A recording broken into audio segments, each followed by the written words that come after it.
Enoch, chapitre 83. Premier songe d'Enoch. Son grand-père Malalel le lui explique. Et maintenant, donc, je vais te montrer, mon fils Mathusala, toutes les visions que j'ai vues. Je vais les raconter devant toi. Je vis 2 visions avant de prendre femme, et l'une ne ressemblait pas à l'autre. La première quand j'apprenais à écrire, et la deuxième avant de prendre ta mère. Je vis une vision terrible, et à leur sujet, je suppliais Yahuwah. J'étais couché dans la maison de Malalel, mon grand-père. Je vis en vision le ciel abattu, enlevé et tombant sur la terre. Et lorsqu'il tomba sur la terre, je vis la terre engloutie dans un grand abîme, les montagnes suspendues sur les montagnes, les collines s'abîmant sur les collines, et de grands arbres séparés de leurs troncs, projetés et submergés dans l'abîme. Alors une parole tomba dans ma bouche, et j'élevai la voix pour crier, et je dis, « La terre est détruite !» Alors Malalel, mon grand-père, m'éveilla, comme j'étais couché près de lui, et me dit, « Pourquoi cries-tu ainsi, mon fils, et pourquoi gémis-tu de la sorte ?» Alors je lui racontai toute la vision que j'avais vue, et il me dit, « De même que tu as vu une chose terrible, mon fils, et qu'elle est terrible la vision de ton songe sur les mystères de tous les péchés de la terre, ainsi, elle, la terre, est sur le point d'être engloutie dans les abîmes et d'être ruinée d'une grande ruine. Maintenant, mon fils, lève-toi et prie le Seigneur de gloire, puisque tu es fidèle, pour qu'il reste un reste sur la terre et qu'il, Elohim, n'anéantisse pas la terre tout entière. Mon fils, tout cela doit venir du ciel sur la terre, et il y aura sur la terre une grande ruine. Alors je me levai, et je priai, et je suppliai, et je demandai. Et j'écrivis ma prière pour les générations du monde. Et je te montrerai tout, mon fils Mathusala. Or, quand je me rendis en bas et que je vis le ciel, et le soleil se lever à l'orient, et la lune descendre à l'occident, et de rares étoiles, et toute la terre et tout ce qu'il a fait au commencement, je bénis le Seigneur du jugement, et je l'exaltai, parce qu'il fait lever le soleil par les fenêtres de l'Orient, de sorte qu'il monte et qu'il brille à la face du ciel, et qu'il se met en route pour parcourir la voie qui lui a été montrée. Enoch, chapitre 84. Enoch demanda à Elohim de ne pas anéantir sa postérité.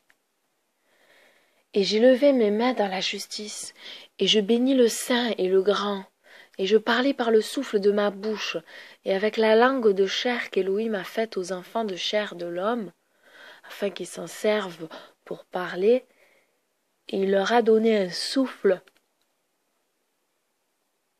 et une langue, et une bouche pour qu'ils parlent avec. Béni sois-tu, ô Yahuwah, roi grand et fort dans ta grandeur. Seigneur de toute créature céleste, roi des rois et Elohim de tout l'univers, ton empire et ta royauté et ta grandeur demeurent à jamais et dans les siècles des siècles. Et dans toutes les générations des générations, ta puissance. Tous les cieux sont ton trône pour l'éternité, et la terre entière est l'escabeau de tes pieds à jamais et pour les siècles des siècles. Car c'est toi qui as fait et qui domines toutes choses, et il n'est pas d'œuvre qui te soit difficile. Il n'en est pas une, et aucune sagesse ne te manque et ne s'écarte de sa vie qui est ton trône ni de ta face. Et tu connais et tu vois et tu entends tout, il n'y a rien qui te soit caché, car tu vois toutes choses. Et maintenant donc, les anges de tes cieux pêchent, et sur la chair de l'homme s'exerce ta colère jusqu'au grand jour du jugement. Et maintenant, donc, Elohim, Yahuwah est roi grand, je te supplie et te demande d'exaucer ma prière, de me laisser une postérité sur la terre et de ne pas anéantir toute chair humaine et de ne pas vider la terre et que la destruction ne soit pas éternelle. Et maintenant donc, ô mon Seigneur, extermine de la terre la chair qui t'a hérité, mets la chair de justice et de droiture, fais-en une plante dont le germe soit éternel, et ne cache pas ta face à la demande de ton serviteur. Ô Yahuwah. Enoch, chapitre 85. Deuxième songe d'Enoch. Histoire du monde. Et après cela, je vis un autre songe. Et tout ce songe, je vais te montrer, ô mon fils. Alors Enoch éleva la voix et dit à son fils Mathusala, je veux te parler à toi, mon fils. Écoute ma parole et prête l'oreille à la vision du songe de ton père. Avant de prendre ta mère Edna, je vis une vision sur ma couche, et voici, un taureau sortait de terre, et ce taureau était blanc. Après lui sortit une génisse, et avec elle sortit deux veaux dont l'un était noir et l'autre rouge. Or le veau noir frappa le rouge et le poursuivit sur la terre, et dès lors je ne pus voir ce veau rouge. Puis le veau noir grandit. Si cette génisse vint avec lui, et je vis sortir de lui de nombreux taureaux qui lui ressemblaient et le suivaient par derrière. Et cette génisse, la première, s'éloigna du premier taureau pour chercher le veau rouge, et elle ne le trouva pas, et elle poussa sur lui une grande lamentation, et elle le chercha, et je vis jusqu'à ce que survint le premier taureau, et la fit taire. Et dès lors elle ne cria plus. Elle enfanta ensuite un autre taureau blanc, et après lui, elle enfanta de nombreux taureaux et des génisses de couleur noire. Et je vis dans mon sommeil ce taureau blanc grandir également et devenir un grand taureau blanc, et de lui sortir de nombreux taureaux blancs qui lui ressemblaient. Et ils commencèrent à engendrer de nombreux taureaux blancs qui leur ressemblaient et se suivaient l'un l'autre. Enoch, chapitre 86. Suite de l'histoire du monde, les étoiles et les taureaux. Et je vis encore de mes yeux dans mon sommeil, je vis le ciel en haut, et voici, une étoile tomba du ciel, et elle s'éleva et mangea.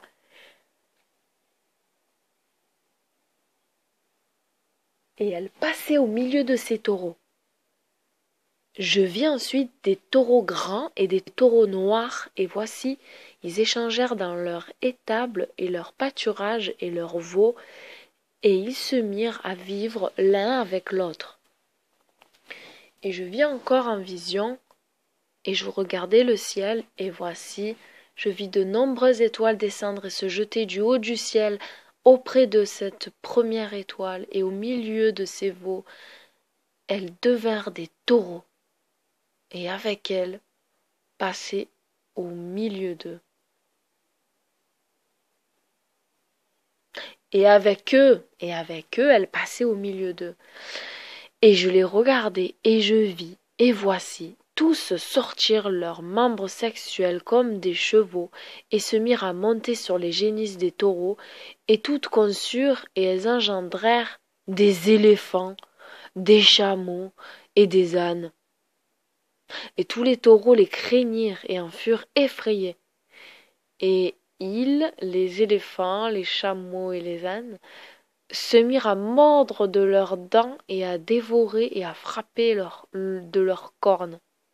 Et ils se mirent donc à dévorer les taureaux, et voici tous les enfants de la terre commencèrent à trembler et à s'épouvanter devant eux et à s'enfuir.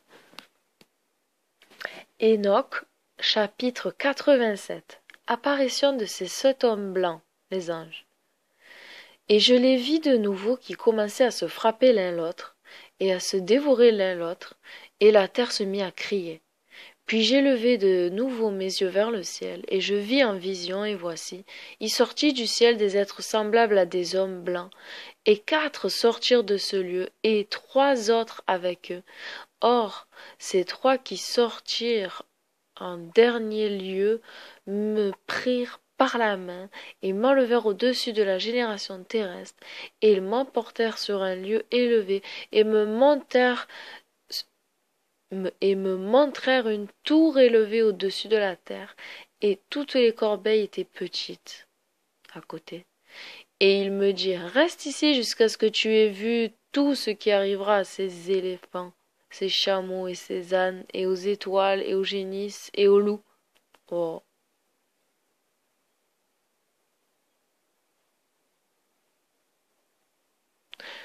Enoch, chapitre 88. Les bons anges châtient les anges déchus. Et je vis un des quatre qui était sorti d'abord saisir la première étoile qui était tombée du ciel et lui lier les mains et les pieds et la jeter dans un abîme, et cet abîme était étroit et profond, escarpé et sombre. Puis l'un d'eux tira l'épée, et il le donna aux éléphants, aux chameaux et aux ânes, et ils se mirent à se frapper l'un l'autre. Et toute la terre trembla à leur sujet. Et comme je voyais encore en vision, voici qu'un des quatre qui était sorti jeta du ciel, et on rassembla et on prit toutes les grandes étoiles dont le membre sexuel était comme celui des chevaux, et il les lia, c'est l'ange, et l'ange les lia toutes par les mains et les pieds, et il les jeta dans un abîme de la terre. Enoch, chapitre 89. Histoire du monde depuis Noé, les 70 pasteurs d'Israël. Alors l'un des quatre alla vers ce taureau blanc et lui apprit un secret sans qu'il tremblât. Il était né taureau, il devint homme, et il se construisit une grande barque et y demeura. Et 3 taureaux demeurèrent avec lui dans cette barque, et elle fut couverte au-dessus d'eux. J'ai levé de nouveau mes yeux du côté du ciel, et je vis un toit élevé, et sur ce toit 7 cataractes, et ces cataractes coulaient dans un enclos en masse d'eau abondante.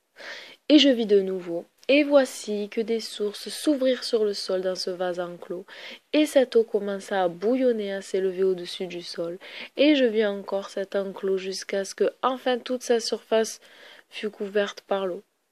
Et l'eau et l'obscurité et le brouillard s'accrut au-dessus de lui, et je vis la hauteur de cette eau, et cette eau s'éleva au-dessus de cet arbre, et elle se répandit sur l'enclos, et elle demeura sur le sol. Tous les taureaux de cet enclos furent rassemblés, jusqu'à ce que je les vis submergés, engloutis et anéantis dans cette eau. Et la barque flottait sur l'eau. Mais tous les taureaux et les éléphants et les chameaux et les ânes furent engloutis dans la terre avec tous les quadrupèdes, et je ne pus plus les voir. Et ils ne purent sortir, et ils furent détruits et submergés dans l'abîme. Et de nouveau je vis en vision, jusqu'à ce que ces caractères disparurent de ce toit élevé, que les fissures de la terre se nivelèrent, et que d'autres abîmes s'ouvrirent. Et l'eau commença à y descendre, jusqu'à ce que la terre fut découverte, et la barque reposa sur la terre, et engloutie se relia, et la lumière fut. Engloutie, j'ai dit, et l'obscurité se retira, et la lumière fut. Alors le taureau blanc qui était devenu homme sortit de cette barque, et les 3 avec lui, et un des 3 était blanc, il ressemblait à ce premier taureau, et l'un d'eux était rouge comme du sang, et ce taureau blanc s'éloigna d'eux. Et ils commencèrent à engendrer des bêtes sauvages et des oiseaux, et il y eut une multitude de toutes espèces, lions, léopards, chiens, loups, hyènes, porcs sauvages, renards, écureuils, sangliers, faucons, vautours, éperviers, aigles et corbeaux. Et au milieu d'eux naquit un taureau blanc, et ils commencèrent à se mordre l'un l'autre, puis le taureau blanc, qui était né au milieu d'eux, engendra un âne sauvage et un taureau blanc avec lui. Et l'âne sauvage grandit. Ensuite, le taureau qui avait été engendré par le taureau blanc engendra un sanglier noir et une brebis blanche, et celui-là engendra de nombreux sangliers, et la brebis engendra 12 brebis. Et lorsque ces 12 brebis eurent grandi, elles livrèrent une d'entre elles à des ânes, et ces ânes, à leur tour, livrèrent cette brebis à des loups.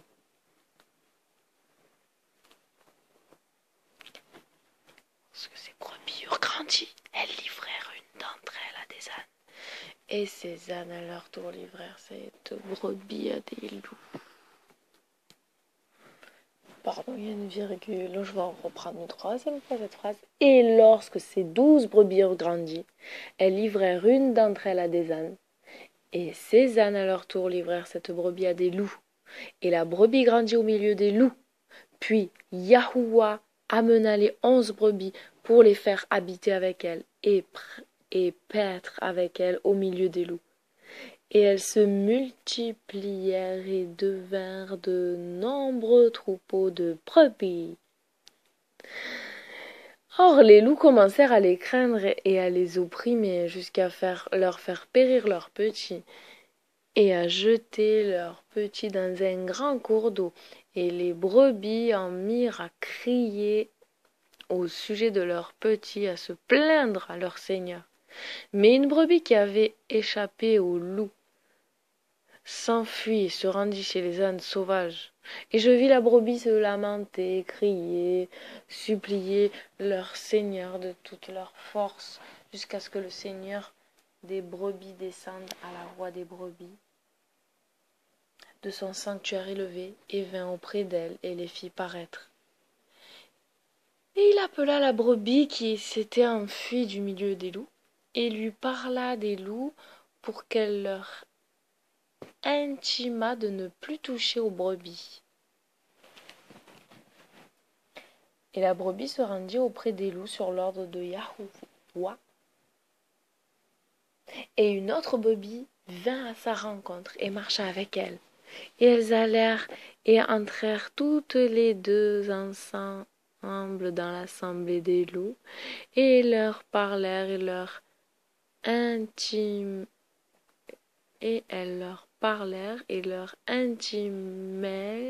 de ne pas toucher désormais aux brebis. Et dès lors je vis les loups opprimés plus durement, et de toute leur force les brebis crièrent, et leur seigneur vint auprès des brebis, et il se mit à frapper ces loups, et les loups commencèrent à se lamenter. Mais les brebis se turent, et désormais elles ne crièrent plus. Et je vis les brebis sortir d'entre les loups, et les yeux des loups furent obscurcis. Et ces loups sortirent en poursuivant les brebis de toute leur force. Mais le seigneur des brebis marcha avec elles en les conduisant, et toutes ces brebis le suivaient, et sa face était resplendissante, glorieuse et terrible à voir.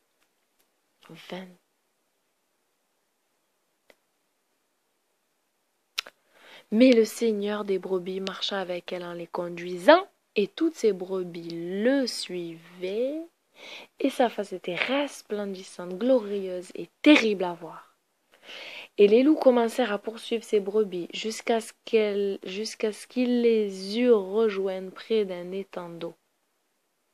Mais cet étang d'eau s'ouvrit, et l'eau se tint, et l'eau non.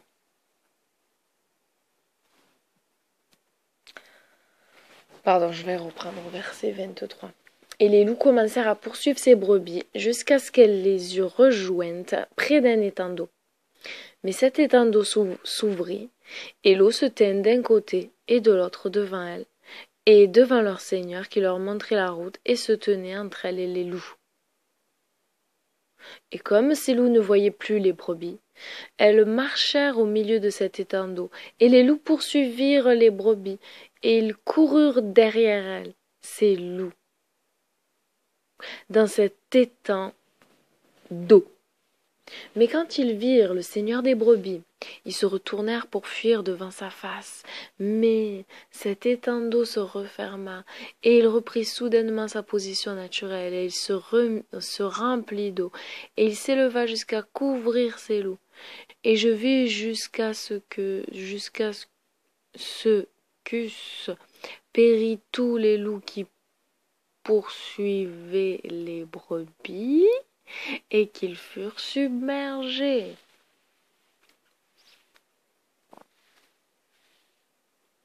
Et les brebis s'éloignèrent de cette eau et se rendirent dans un désert sans eau ni herbe.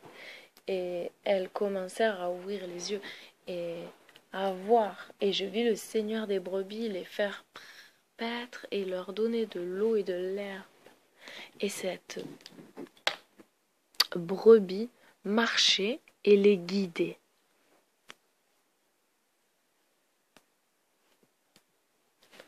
Or, cette brebis monta sur le sommet de ce sec rocher élevé, et le seigneur des brebis l'envoya auprès d'elle. Ensuite, je vis le seigneur des seigneurs se tenant et tremblèrent devant lui, et elles crièrent à cette brebis qui était avec elle, la seconde brebis qui est au milieu d'elle, nous ne pouvons tenir devant notre Seigneur ni le regarder. Alors la brebis qui les guida revint et monta au sommet de son rocher.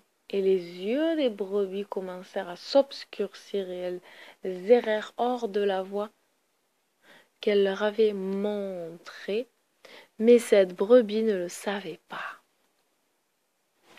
Alors le seigneur des brebis s'irrita contre elle d'une grande colère, et ses brebis apprit la défection des autres brebis. Elle descendit du sommet du rocher et elle vint auprès des brebis, et elle trouva que la plupart d'entre elles avaient les yeux obscurcis et errants. Et en le voyant, elles craignirent et tombèrent devant sa face, et elles voulaient revenir à leur bercail. Mais cette brebis avec elle, d'autres brebis, et elle se rendit auprès des brebis qui avaient erré, et elle se mit à les tuer, et les brebis craignirent devant sa face. Et cette brebis fit remonter les brebis qui avaient erré, et elles revinrent à leur bercail. Et je vis dans cette vision jusqu'à ce que cette brebis devint un homme et construisit une maison au seigneur des brebis, et elle amena toutes les brebis dans cette maison. Et je vis jusqu'à ce que se fût endormie cette brebis qui s'était jointe à la brebis qui guidait les brebis. Et je vis jusqu'à ce que tous les grandes brebis eurent péri, et de petites se levèrent à leur place, et elles entrèrent dans un pâturage, et elles s'approchèrent d'un cours d'eau. Puis la brebis qui les guidait, qui était devenue homme, fut séparée d'elle et s'endormit. Et toutes les brebis la cherchèrent et poussèrent sur elle de grands cris. Et je vis jusqu'à ce qu'elles eurent cessé de crier sur cette brebis. Puis elles passèrent ce cours d'eau, et elles vinrent d'autres brebis qui les guidèrent à la place de celles qui s'étaient endormies après les avoir guidées. Et je vis les brebis jusqu'à ce qu'elles entrèrent dans une belle région et dans une terre agréable et splendide. Et je vis ces brebis.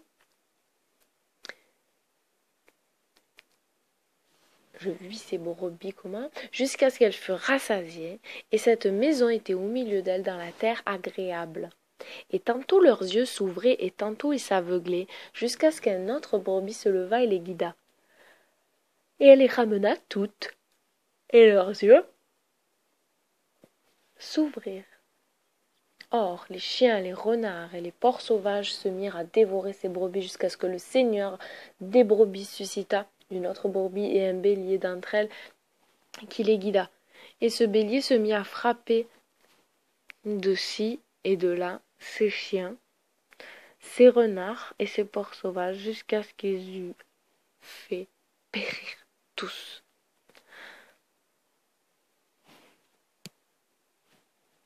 Alors les yeux de cette brebis s'ouvrirent, et elle vit que le bélier qui était au milieu des brebis avait perdu son honneur et qu'il commençait à frapper ses brebis et à les fouler aux pieds et à se conduire indignement.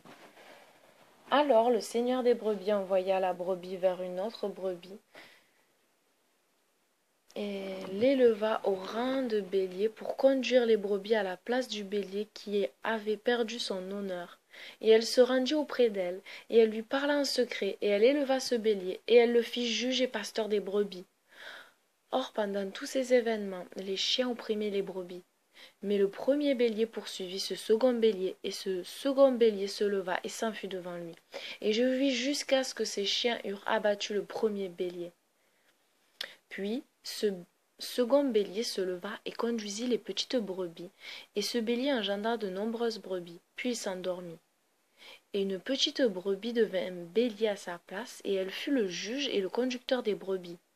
Et ces brebis grandirent et se multiplièrent, et tous ces chiens, renards et porcs sauvages eurent peur et fuirent loin de lui.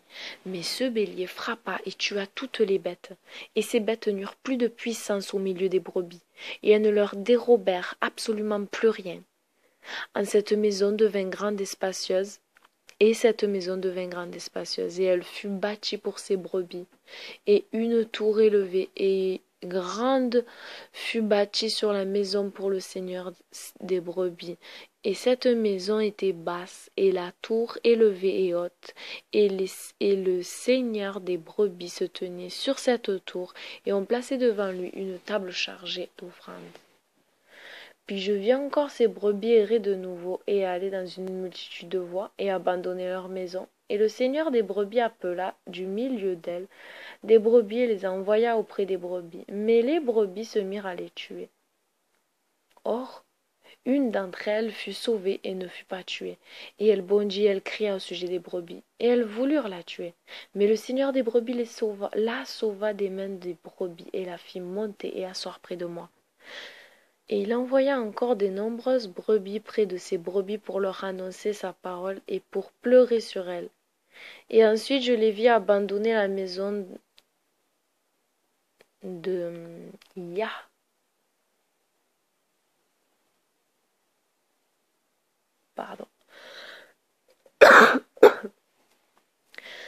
Yahoua et sa tour. Elles erraient en tout et leurs yeux étaient aveuglés. Et je vis le seigneur des brebis en faire un grand carnage dans leur pâturage, jusqu'à ce que ces brebis eussent encore appelé ce carnage et livré sa place. Et les abandonna aux lions, aux léopards, aux loups, aux hyènes, aux renards et à toutes les bêtes. Et ces bêtes sauvages se mirent à déchirer ces brebis. Puis je vis abandonner leurs maisons et leurs tours, et les livrer, toutes les brebis, aux lions, afin qu'ils les déchirent et ils les dévorent à toutes les bêtes. Oui. Et moi je me mis à crier de toute ma force et à appeler le seigneur des brebis, et je lui fis voir que les brebis étaient dévorées par toutes les bêtes sauvages. Mais lui Mais lui se tut en les voyant, et il se réjouit de ce qu'elles étaient mangées, dévorées et ravies, et il les abandonna en pâture à toutes les bêtes. Puis il appela 70 pasteurs et leur livra ses brebis pour les faire prêtres. Prêtres, j'ai dit? Paîtres. Et il dit aux pasteurs et à leurs serviteurs que chacun de vous désormais fasse paître les brebis, et tout ce que je vous ordonnerai, faites-le. Je vous les livrerai en nombre déterminé, et je vous dirai celles qui doivent périr, et celles-là faites-les périr. Et il leur arriva ses brebis. Puis il appela un autre et lui dit, considérez vois tout ce que les pasteurs font à ces brebis. Ils en font périr plus que je ne leur ai commandé. Et tout excès et perte qui sont l'œuvre des pasteurs, écrit bien, ils font périr par mon ordre, et combien ils font périr de leur chef. Toute perte de chaque pasteur, inscris-la sur le compte. Lis ensuite le nombre devant moi, combien ils en auront fait pétrir, et combien on leur en a fait livrer pour la destruction, afin que ce soit un témoignage contre eux, pour que je sache toute la conduite des pasteurs, que je les mesure et que je vois ce qu'ils font, s'ils s'en tiennent ou non à l'ordre que je leur ai donné, mais qu'ils ne le sachent pas et ne le leur fait pas connaître et ne les avertit pas, mais inscrit toute destruction des pasteurs un par un en son temps et fait monter tout cela devant moi. Et je vis jusqu'au moment où ces pasteurs firent prêtre, chacun en son temps, et se mirent à tuer et à faire périr plus de brebis qu'ils n'en avaient reçu l'ordre, et à livrer ces brebis aux lions. Et les lions et les léopards mangèrent et dévorèrent la plupart des brebis, et les porcs sauvages mangèrent avec eux, et ils brûlèrent cette tour, et ils renversèrent cette maison. Et je m'attristai très fort au sujet de la tour, parce que cette maison des brebis avait été renversée, et dès lors je ne pus plus voir si ces brebis étaient entrés dans cette maison, et les pasteurs et leurs serviteurs livrèrent ces brebis à toutes les bêtes sauvages afin qu'elles les dévorent, et de tout ce que chacun d'eux en son temps avait reçu en nombre déterminé, et il fut écrit pour chacun d'eux par l'autre en un livre combien il en avait fait périr. Or chacun tuait et en faisait périr plus qu'il ne leur avait été fixé, et moi je me suis mis à pleurer en me lamentant sur ces brebis. Et je vis également en vision celui qui inscrivait, comment il inscrivait chaque brebis qui avait été détruite par ses pasteurs jour par jour, et il apporta et déposa tout son livre, et il fit voir au Seigneur des brebis tout ce qu'il avait fait, et tout ce qui avait enlevé chacun d'eux, et tout ce qu'il avait livré à la destruction. Et le livre fut lu en présence du Seigneur des brebis, et il prit le livre de sa main, et il le lut, le scella et le déposa. Et après cela, je vis que les pasteurs faisaient paître les brebis pendant 12 heures, et voici 3 de ces brebis revinrent, et elles arrivèrent et entrèrent, et elles se mirent à bâtir tout ce qui était tombé de cette maison, mais les porcs sauvages les en empêchèrent, et elles ne le purent pas cette fois. Puis elles recommencèrent à bâtir comme auparavant, et elles élevèrent cette tour qui fut appelée leur tour haute, et elles commencèrent à placer devant la tour une table, mais tout le pain qui y était déposé était souillé et impur. Et sur tout cela, les yeux de ces brebis étaient aveuglés, et ne voyaient pas, et leurs pasteurs de même. Et il, le Seigneur des brebis, les livra pour une plus grande destruction à leurs pasteurs, qui foulèrent aux pieds les brebis et les dévorèrent. Et le Seigneur des brebis ne tut jusqu'à ce que toutes les brebis fussent dispersées dans le désert. Pourquoi je dis ne, ce? Et le Seigneur des brebis se tut jusqu'à ce que toutes les brebis fussent dispersées dans le désert et qu'elles fussent mêlées avec eux, les animaux sauvages. Et ils, les pasteurs, ne les délivrèrent pas de la main des bêtes. Et celui qui avait écrit le livre l'apporta, le montra et le lut au Seigneur des brebis. Et il le supplia pour elle, et il lui adressa une demande en lui montrant toute la conduite des pasteurs, et en portant témoignage devant lui contre tous les pasteurs. En prenant son livre, il le déposa près de lui, du Seigneur des brebis, et il sortit. Enoch, chapitre 90. Suite de l'histoire des 70 pasteurs et des derniers temps d'Israël, les temps messianiques et le jugement final. Et je vis jusqu'au temps où 35 pasteurs eurent ainsi fait paître les brebis, et chacun d'eux accomplit son mandat en son temps, comme les premiers, et d'autres les reçurent dans leurs mains, afin de les faire prêtre en leur temps, que chaque pasteur en son temps. Après cela, dans une vision, je vis venir tous les oiseaux du ciel, les aigles, les vautours, les éperviers, les corbeaux, les aigles, guider tous les animaux, tous les oiseaux, et ils se mirent à dévorer ces brebis, et à leur crever les yeux et à dévorer leur chair. Oh. Et les brebis crièrent parce que leur chair était dévorée par les oiseaux. Et moi je regardais, je me lamentais dans mon sommeil sur le pasteur qui paissait les brebis. Et je vis jusqu'à ce que ces brebis eussent été dévorées par les chiens, par les aigles et par les éperviers, qui ne leur laissèrent absolument ni chair, ni peau, ni muscles, jusqu'à ce qu'elles n'eussent plus que des os, et leurs os tombèrent sur la terre, et les brebis diminuèrent. Et je vis jusqu'au temps où 23 pasteurs eurent fait paître les brebis et eurent accompli, chacun en son temps, 58 ans. Et voici, des agneaux naquirent de ces brebis blanches, et ils commencèrent à ouvrir les yeux et à voir, et à bêler auprès des brebis.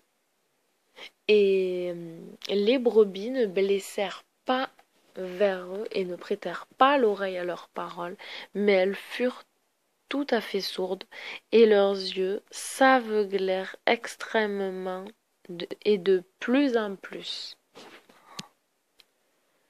Et je vis en vision les corbeaux s'abattre sur ces agneaux et saisir un de ces agneaux, et les déchiquetèrent les brebis et les dévorèrent. Et je vis jusqu'à ce qu'il poussât des cornes à ces agneaux, et les corbeaux faisaient tomber leurs cornes. Et je vis jusqu'à ce qu'une grande corne poussât à une de ces brebis, et leurs yeux s'ouvrirent. Et elle, la brebis les vit, et leurs yeux s'ouvrirent, et elle cria vers les brebis, et les béliers la virent, et ils accoururent tous auprès d'elle. Et malgré cela, tous ces aigles, ces vautours, ces corbeaux et ces éperviers ravissaient encore les brebis, fondaient sur elles et les dévoraient. Et les brebis se taisaient, et les béliers se lamentaient et criaient. Puis ces corbeaux entrèrent en lutte et combattirent avec elle, la brebis, et ils voulurent lui enlever sa corne, mais elles ne le purent pas. Et je les vis jusqu'à ce que survinrent les pasteurs, les aigles, les vautours et les éperviers. Ils crièrent aux corbeaux de briser la corne de ce bélier, et ils combattirent et luttèrent avec lui, et lui combattit avec eux, et il cria pour qu'on vînt à son secours. Et je vis arriver l'homme qui avait inscrit les noms des pasteurs et qui avait apporté le livre devant le Seigneur des brebis. Il le secourut et le sauva, et lui montra tout. Il descendit au secours de ce bélier. Et je vis venir auprès d'elle le Seigneur des brebis en fureur, et ceux qui le suivirent tous, et ils tombèrent tous dans les ténèbres en fuyant devant sa face. Tous les aigles, vautours, corbeaux, éperviers s'assemblèrent, ils amenèrent avec eux tous les brebis sauvages, et ils vinrent tous ensemble et s'entraidèrent pour mettre en pièces cette corne de bélier. Et je vis un homme qui avait le livre par l'ordre de Yahuwah ouvrir le livre de la destruction qu'avaient faite ces 12 derniers pasteurs et montrer devant le Seigneur des brebis qu'il avait détruit beaucoup plus que leurs prédécesseurs. Et je vis jusqu'à ce que le Seigneur des brebis vint auprès d'elle, et elle prit en main la verge de sa colère, et il frappa la terre, et la terre s'entr'ouvrit, et toutes les bêtes et les oiseaux du ciel tombèrent loin de ces brebis et furent engloutis dans la terre qui se ferma sur eux. Et je vis jusqu'à ce qu'une grande épée fût donnée aux brebis, et les brebis sortirent contre toutes les bêtes sauvages afin de les tuer, et toutes les bêtes et les oiseaux du ciel fuirent devant leur face. Et je vis jusqu'à ce qu'un trône fût élevé sur la terre agréable, Et le seigneur des brebis s'assit dessus, et il, un ange, prit tous les livres. Et s'il n'y avait pas un point, pardon. Et le seigneur des brebis s'assit dessus, et il, un ange, prit tous les livres scellés, et lui ouvrit ses livres devant le seigneur des brebis. Et Yahuwah appela ses 7 premiers hommes blancs, et il commanda d'amener devant lui, en commençant par la première étoile qui les précédait, ces étoiles dont le nombre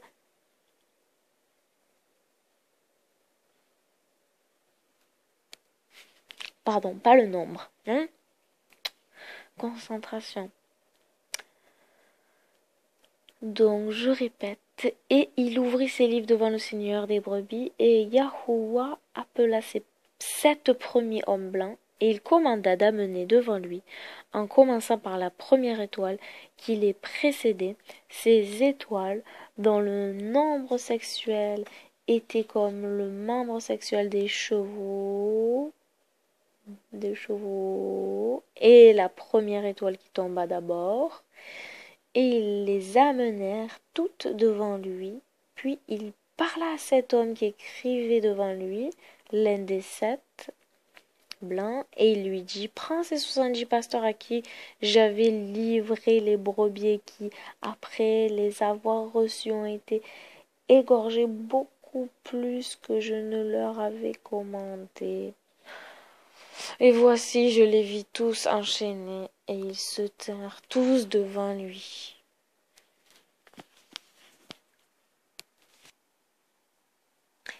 Et le jugement porta d'abord sur les étoiles, et elles furent jugées, et elles furent reconnues pécheresses, et elles s'en allèrent dans le lieu du châtiment, et on les jeta dans un endroit profond, plein d'un feu ardent et rempli par une colonne de feu. Puis, ces 70 pasteurs furent jugés et furent reconnus pécheurs, et ils furent jetés eux aussi dans cet abîme de feu. Et je vis en ce temps-là un précipice semblable et plein de feu s'ouvrir au milieu de la terre. Au milieu de la terre. Et on amena ces brebis aveuglées, et elles furent toutes jugées et reconnues pécheresses, et jetées dans cet abîme de feu, et elles brûlèrent. Or ce précipice était à la droite de cette maison, et je vis ces premiers brûlés, pas ces premiers, et je vis ces brebis brûlées, et leurs os eux-mêmes brûlés. Et je me levai pour voir jusqu'à ce qu'il pliât cette vieille maison, et on emporta toutes les colonnes, et toutes les poutres, ainsi que les ornements de cette maison furent pliés avec elle, et on les emporta et on les jeta dans un lieu à droite de la terre. Et je vis jusqu'à ce que le seigneur des brebis apporta une nouvelle maison, plus grande et plus élevée que la première, et il la dressa à la place de la première qui avait été pliée. Et toutes ces colonnes étaient neuves, et ces ornements neufs, et elles étaient plus grandes que la première vieille maison qu'il avait emportée, et toutes les brebis étaient au milieu. Et je vis toutes les brebis qui restaient, et tous les animaux qui étaient sur la terre, et tous les oiseaux du ciel se prosterner, adorer ces brebis et les supplier, et leur obéir au moindre mot. Ensuite, ces 3 qui étaient vêtus de blanc me prirent par la main. C'étaient ceux qui m'avaient enlevé d'abord, et la main de ce bélier me tenant, et ils me firent monter, et me firent asseoir au milieu des brebis, afin que le jugement n'eût lieu. Et ces brebis étaient toutes blanches, et leur toison grande et pure. Et toutes celles qui avaient péri et avaient été dispersées, et toutes les bêtes sauvages et tous les oiseaux du ciel se réunirent dans cette maison, et le Seigneur des brebis se réjouit d'une grande joie, parce qu'ils étaient tous bons, et qu'ils étaient revenus à sa maison. Et je vis jusqu'à ce qu'elles, les brebis, déposèrent l'épée qui avait été donnée aux brebis, et elles la rapportèrent dans la maison, et on la scella en présence de Yahuwah. Et toutes les brebis furent appelées dans cette maison, et elles ne les comptèrent pas. Et leurs yeux à toutes s'ouvrirent, et elles y virent bien, et il n'y eut pas une seule qui ne vit au milieu d'elles. Et je vis que cette maison était grande et spacieuse et tout à fait pleine. Et je vis qu'un taureau blanc naquit, et ses cornes étaient grandes, et toutes les bêtes sauvages et tous les oiseaux du ciel le craignaient et le suppliaient en tout temps. Et je vis jusqu'à ce que furent changées toutes leurs espèces, et ils devinrent tous des taureaux blancs, et le premier au milieu d'eux devint un buffet, et ce buffet était un grand animal. Pourquoi j'ai dit buffet? Oh là là, pardon, buffle. Et je reprends verset 37. Et je vis qu'un taureau blanc naquit, et ses cornes étaient grandes, et toutes les bêtes sauvages et tous les oiseaux du ciel le craignaient et le suppliaient en tout temps. Et je vis jusqu'à ce que furent changées toutes leurs espèces, et ils devinrent tous des taureaux blancs, et le premier au milieu d'eux devint un buffle, et ce buffle était un grand animal, et il avait sur sa tête de grandes cornes noires, et le Seigneur des brebis se réjouit sur lui et sur les taureaux. Et moi j'étais couché au milieu d'eux, et je me réveillai après avoir tout vu.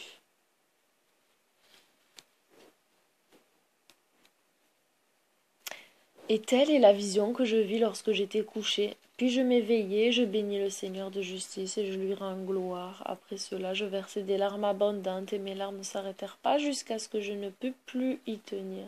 Quand je voyais, elles coulaient sur ce que je voyais, car tout viendra et sera accompli, et toutes les actions des hommes m'ont été montrées l'une après l'autre. Et dans cette nuit, je me rappelai mon premier songe, et je pleurai, et je me troublai à son sujet, parce que j'avais vu cette vision. Cinquième partie, livre de l'exhortation et de la malédiction. Chapitre 91. Exhortation d'Enoch à ses enfants. Prédiction sur le châtiment des pécheurs. Maintenant donc, mon fils Mathusala, convoque auprès de moi tes frères, réunis autour de moi tous les enfants de ta mère, car une voix m'appelle et un esprit s'est répandu sur moi pour que je vous montre tout ce qui vous arrivera jusqu'à l'éternité. Et là-dessus, Mathusala s'en alla convoquer tous ses frères auprès de lui, Enoch, et il rassembla ses parents. Et il, Enoch, parla à tous les enfants de justice et dit, écoutez, enfants d'Enoch, toutes les paroles de votre père, et prêtez bien l'oreille à la voix de ma bouche. Car c'est vous que j'exhorte, et je vous dis, bien chers, aimez la vérité et marchez en elle, et n'approchez pas de la vérité avec un cœur double. Ne vous associez pas avec ceux qui ont un cœur double, mais marchez dans la justice, ô mes enfants. Elle-même vous conduira dans les bonnes voies, et la justice sera votre compagne. Car je le vois, l'état de violence devient plus grand sur la terre. Aussi un grand châtiment s'accomplira sur la terre. Toute injustice sera consommée, sera coupée de ses racines, et tout son édifice périra. L'injustice recommencera à s'accomplir sur la terre, et elle contiendra 2 fois plus d'œuvres d'injustice, d'oppression et de péché. Mais lorsqu'en toute œuvre, l'injustice, le péché, le blasphème et la violence auront grandi, quand la perversité, le crime et l'impureté auront grandi, un grand châtiment viendra du ciel sur tout cela, et Yahuwah saint sortira en fureur avec un fléau pour faire un jugement sur la terre. En ces jours, la violence sera tranchée de sa racine, et les racines de l'injustice aussi bien que celles de la ruse, et elles seront détruites sous les cieux. Et toutes les idoles des païens, leurs temples seront livrés au feu ardent. On les chassera de toute la terre, et ils seront jetés dans le supplice du feu. Ils seront détruits par la colère et par un supplice terrible qui sera éternel. Alors les justes surgiront de leur sommeil, la sagesse aussi se lèvera et leur sera donnée. Alors les racines de l'injustice seront coupées, et les pécheurs périront par l'épée. Les impies seront retranchés en tout lieu, et ceux qui méditent la violence et ceux qui commettent le blasphème périront par l'épée. Et maintenant je vais vous dire, ô mes enfants, et vous montrer les voies de la justice et celles de la violence, et je vous ferai voir de nouveau comment vous connaîtrez ce qui doit arriver. Et maintenant, écoutez-moi, mes enfants, et marchez dans les sentiers de la justice, et n'allez pas dans les sentiers de la violence, car ils périront à jamais tous ceux qui vont dans la voie de l'injustice. Enoch, chapitre 92. récompense des justes, destruction des pécheurs. Écrit composé par Enoch. Enoch écrivit donc toute cette doctrine de sagesse, objet de la louange de tous les hommes et juge de toute la terre, pour tous mes enfants qui habitent sur la terre et pour les générations futures qui feront le bien et la paix. Que votre esprit ne s'attriste pas au sujet des temps, car le grand et le saint a donné des jours pour tout. Et le juste se réveillera de son sommeil, il se lèvera, il avancera dans les voies de la justice, et toutes ses voies et sa carrière seront dans la vertu et dans la clémence éternelle. Il, le grand et le saint, sera propice au juste. Il lui donnera une éternelle justice et il lui donnera la puissance. Et lui, le juste, sera dans la vertu et dans la justice, et il marchera dans une lumière éternelle. Mais le péché sera perdu dans les ténèbres pour toujours, et ne paraîtra donc plus dès ce jour jusqu'à l'éternité. Enoch, chapitre 93. Apocalypse des semaines. Prédiction d'Enoch sur les 10 semaines qui s'écouleront depuis sa naissance jusqu'à la fin des temps. Ensuite Enoch enseigna, et il se mit à parler d'après les livres. Et Enoch dit, au sujet des enfants de justice, au sujet des élus du monde et au sujet de la plante d'équité, voici ce que je vous dirai et vous ferai connaître, mes enfants, moi, Enoch, selon qui m'a été révélé par une vision des cieux, et que je l'ai appris par la voix des saints anges, et que je l'ai compris par les tablettes du ciel. Enoch commença donc à parler. Enoch commença donc à parler d'après les écrits et il dit, moi le 7e, je suis né dans la première semaine, alors que le droit et la justice duraient encore. Et après moi, dans la 2e, surviendra un grand mal. La mauvaise foi pullulera, et en elle, cette semaine, aura lieu la première consommation, et alors un homme sera sauvé. Et après que cette semaine sera achevée, l'injustice croîtra, et il, Elohim, fera une Torah pour les pécheurs. Et ensuite, dans la 3e semaine, vers sa fin, un homme sera élu comme plante de juste jugement. Et après cela, il croîtra en plante de justice pour l'éternité. Et ensuite, dans la 4e semaine, sur sa fin, les visions des saints et des justes apparaîtront, et une Torah pour les générations des générations, et un enclos leur seront préparés. Et ensuite, dans la 5e semaine, sur sa fin, une maison de gloire et de domination sera édifiée pour l'éternité. Et ensuite, dans la 6e semaine, ceux qui y vivront seront tous aveuglés, et leurs cœurs à tous tomberont dans l'impiété, loin de la sagesse. Et alors un homme montera au ciel, et à la fin de cette semaine, la maison de domination sera consumée par le feu, et alors sera dispersée toute la race à racines puissantes. Et ensuite, dans la 7e semaine, s'élèvera une génération perverse. Nombreuses seront ses œuvres, mais toutes ses œuvres seront abomination. Et à la fin de cette semaine, les justes élus rejetants de la plante de justice éternelle seront élus pour qu'il leur soit donné au septuple la science de toute sa création d'Élohim. Car quel est l'enfant des hommes qui peut entendre la voix du Saint sans en être troublé? Et qui peut penser sa pensée? Et qui peut contempler toutes les œuvres du ciel? Quel est celui qui peut voir le ciel? Et quel est celui qui peut connaître l'œuvre du ciel? Et comment verrait-il une âme ou un esprit? Et pourrait-il en parler ou monter et voir toutes leurs extrémités et les comprendre ou agir comme eux? Et quel est l'enfant des hommes qui peut comprendre quelle est la largeur et la longueur de la terre? Et à qui ont été montrées toutes leurs mesures? Ou bien existe-t-il un homme qui puisse connaître la longueur du ciel ainsi que sa hauteur, sur quelle base il est affermi, combien est grand le nombre des étoiles et où reposent toutes les lumières? Et ensuite, il y aura une autre semaine, la 8e, ce sera celle de la justice. Une épée lui sera remise pour qu'il soit fait jugement et justice des oppresseurs, et les pécheurs seront livrés aux mains des justes, et vers sa fin de la 8e semaine, il, les justes, acquerront des maisons à cause de leur justice, et une maison sera élevée pour le grand roi dans une splendeur éternelle. Et après cela, dans la 9e semaine, le jugement de justice sera dévoilé à tout l'univers. Et toutes les œuvres des impies disparaîtront de la terre entière, et le monde sera inscrit pour la perdition, et tous les hommes verront le bien, les voies du bien. Et après cela, dans la 10e semaine, dans sa 7e partie, aura lieu le grand jugement éternel, dans lequel il exercera la vengeance au milieu des anges. Et le premier ciel disparaîtra et passera, et un ciel nouveau paraîtra, et toutes les puissances des cieux brilleront éternellement, 7 fois plus.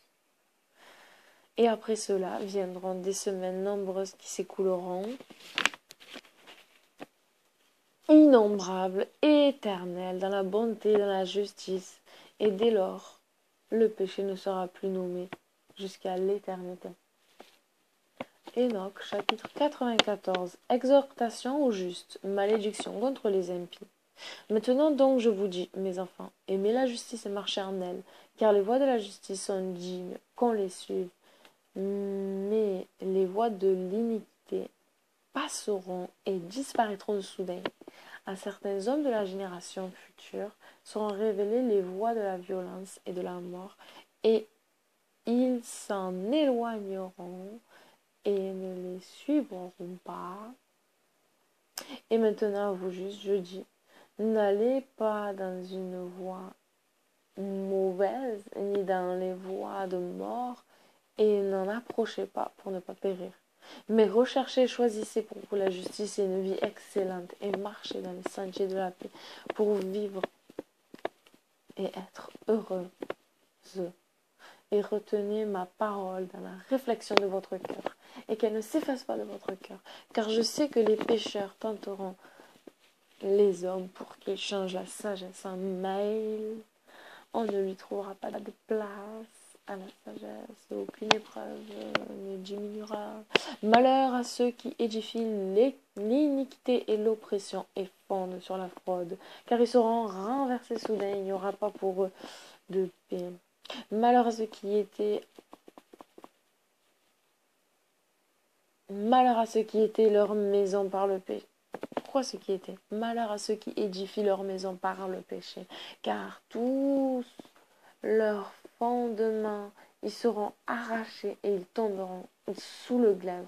Et ceux qui possèdent de l'or et de l'argent périront soudain dans le jugement. Malheur à vous, riches, parce que vous avez confié dans vos richesses, vous en serez privés parce que vous ne vous êtes pas souvent souvenu du Très-Haut au jour de votre richesse. Vous avez commis le blasphème et l'iniquité. Vous êtes mûrs pour le jour de l'effusion de sang, pour le jour de ténèbres et pour le jour du grand jugement. Ainsi, moi, je vous dis et je vous annonce que celui qui vous a créé vous renversera, et sur votre ruine il n'y aura pas de pitié, et votre Créateur se réjouira de votre destruction. Et vos justes en ces jours seront un reproche pour les pécheurs et pour les impies.